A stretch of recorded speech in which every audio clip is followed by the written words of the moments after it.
Thank you for tuning into Abundant Moments. You know, when we go through hard times, it's easy to say, where is God? Where is He?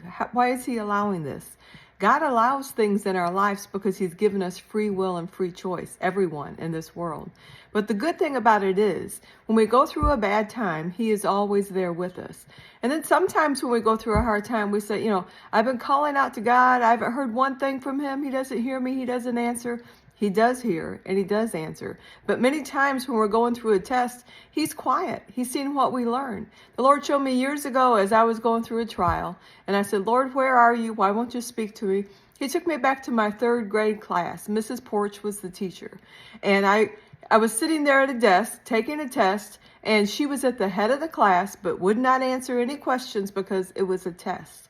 And sometimes when we're going through trials and tests, that's just how it is. The Lord's there, but He's silent because He's seeing, what do you know? He's allowing us to see what we know and allowing us to grow. So if you're going through a trial today, going through a hard time, and you feel like God's forsaken you, He hasn't. He's right there.